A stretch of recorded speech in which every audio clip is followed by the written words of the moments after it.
European Commission President Ursula von der Leyen has been warned she risks sparking a pharmaceutical trade war if the EU goes ahead with plans to block coronavirus vaccine exports.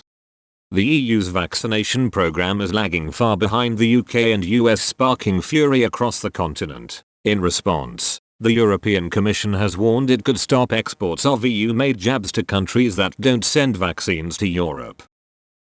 Nations that have vaccinated a significantly higher proportion of their populations than the EU, like the UK, may also be targeted. However, Karl-Heinz Paik, an economics professor and politician for the Liberal Free Democratic Party, said this could spark retaliatory measures damaging vaccine production in the EU. Writing for German news site Online Focus, he said, "The EU Commission has failed completely. That is why they have had to watch 33 million vaccine doses exported from the EU, 9 million of them to the UK alone. Correcting it unilaterally and forcibly by confiscating the goods is a high risk. The measure could start a kind of pharmaceutical trade war in which nobody knows in advance the endangered value chains. There would be the risk that essential precursors and intermediates for vaccines would not be available in the EU." In January, the European Commission said member states could block vaccine exports if they wanted to do so. It came after AstraZeneca said it wouldn't be able to supply as many doses of the Oxford University vaccine as hoped due to supply problems in a European factory. The EU demanded this shortfall be made up from jabs produced in the UK, but the company said this wasn't possible legally. Earlier this month, Italy used its power to stop the export of 250,000 doses of the Oxford vaccine to Australia.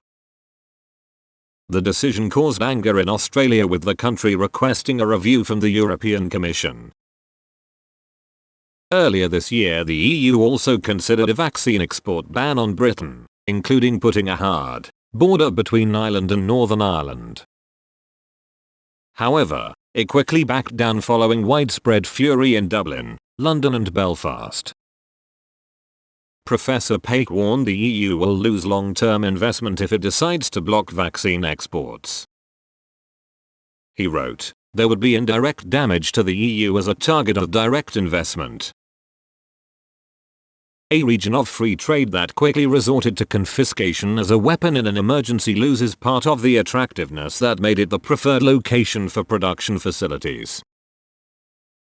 This applies in particular to the pharmaceutical industry.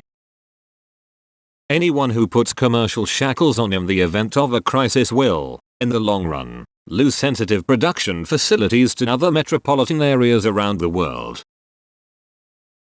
Coronavirus cases are surging across much of Europe, with fears of a third wave.